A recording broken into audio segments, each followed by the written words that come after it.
আমি প্রথমেই কৃতজ্ঞতা প্রকাশ করব মাননীয় পুলিশ সুপার মহোদয়, বরগুনা জেলা অফিসার ইনচার্জ আমতলী থানা।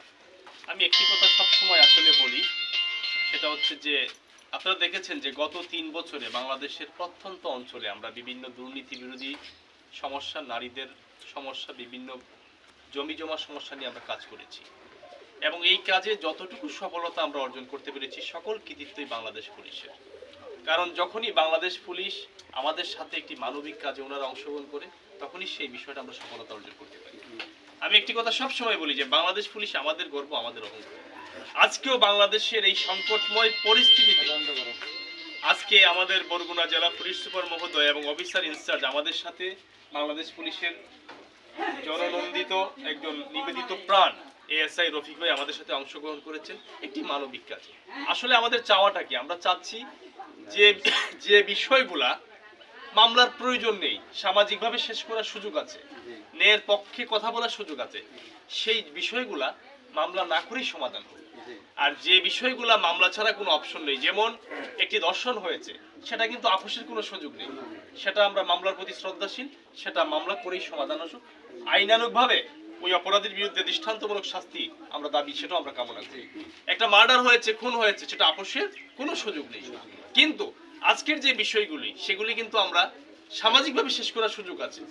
এই বিষয়গুলোকে আমরা মামলা চাই না, কারণ আমরা দেখেছি জাস্টিস মহোদয়ও হাজার হাজার ফাইল পড়ে আছে। ওনারাও বলেন যে আপনারা মামলা সামাজিকভাবে শেষ করে আসেন, আমরা শেষ করে দিচ্ছি।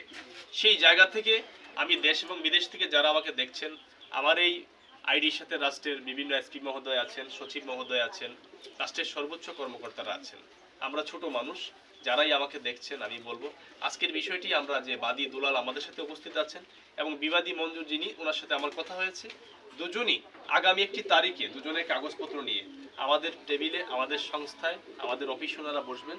যে পক্ষ সঠিক আছে আমরা সঠিক কাজ করব, কিন্তু কোনো পক্ষ যদি ভুল থাকেন তাকে আমরা ভুল ধরিয়ে দিব। কিন্তু কোনো পক্ষ যদি অন্যায়ভাবে ক্ষমতার অপব্যবহার করে, কোনো ধরনের খারাপভাবে প্রভাবিত করে কোনো জায়গা জমি দখল করতে চান, তার বিরুদ্ধে কিন্তু দৃষ্টান্তমূলক শাস্তি রাষ্ট্র ব্যবস্থা গ্রহণ করবে, সংস্থা করবে, আমরা করব, সুশীল সমাজ করবে, স্থানীয় জনগণ, নাগরিক সবাই মিলে করবে। সবাই মিলে একটি অন্যায়কে আমরা রুখে দিব ইনশাআল্লাহ। আমরা সবাইকে বলবো আমরা যাতে বাংলাদেশ পুলিশের এই ভালো কাজগুলো দেখার চেষ্টা করি। আজকেও বাংলাদেশ পুলিশ একটি ন্যায় কাজে একজন অসহায় এই দরিদ্র দুলাল বিভিন্ন জায়গায়, বাংলাদেশের বিভিন্ন জায়গায় দৌড়াদৌড়ি করেছেন, বিভিন্ন জায়গায় অভিযোগ দিয়েছেন, আমাদের কাছেও দিয়েছেন। ওনার সাথে ন্যায়ের পক্ষে যদি উনি অন্যায় থাকেন, ওনার বিরুদ্ধে ব্যবস্থা নেওয়া হবে, কিন্তু আমরা কোনো পক্ষ নেই। কিন্তু আমি দেখেছি বাংলাদেশে 9টা ভালো কাজ পুলিশ করেছে, একটি খারাপ কাজ কোনো একদিন পুলিশ সদস্য করেছে, সেটাকে ভাইরাল করে দেওয়া হয়। কিন্তু এই ভালো কাজগুলা বলার মতো লোক নাই, বলতে চায় না। এই জন্য আমি যেটা সত্য, যে যেভাবেই নেন, সারা বাংলাদেশে আমি যতটুকু সফলতা অর্জন করেছি প্রত্যেকটি কাজেই বাংলাদেশ পুলিশ আমাদেরকে সহযোগিতা করেছেন, আগামী অদূর ভবিষ্যতেও করবেন। আজকেও সংকটময় পরিস্থিতিতে তারা যে এসেছেন একটি মানবিক কাজে, এই জন্য আমি আমাদের সংস্থার পক্ষ থেকে বর্তমান সরকারের উপদেষ্টা, সহ উপদেষ্টা এবং সুশীল নাগরিক, আমাদের সংস্থা, স্থানীয় জনগণ, নেতৃবৃন্দ সবার পক্ষ থেকে বাংলাদেশ পুলিশকে প্রাণঢালা অভিনন্দন জানাচ্ছি। আমার এই লাইভটি করার একটাই উদ্দেশ্য, দেশ এবং জাতিকে জাগ্রত করা, অন্যায়কে থামিয়ে দেওয়া, ন্যায়ের পক্ষে কাজ করা। এই কাজগুলো দেখে আমার মতো আরো কিছু মানুষ, কিছু সৈয়দ রায়হান, কিছু মানুষ যদি এগিয়ে আসে, আমি বিশ্বাস করি বাংলাদেশে অদূর ভবিষ্যতে মামলার জোট কিছুটা অনেক কমে আসবে।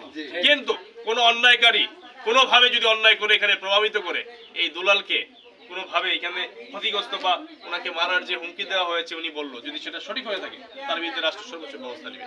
আজকে এখানে আমি আমার কৃতজ্ঞতা জানিয়ে শেষ করছি। সবাই ভালো থাকবেন। আসসালামু আলাইকুম। ধন্যবাদ।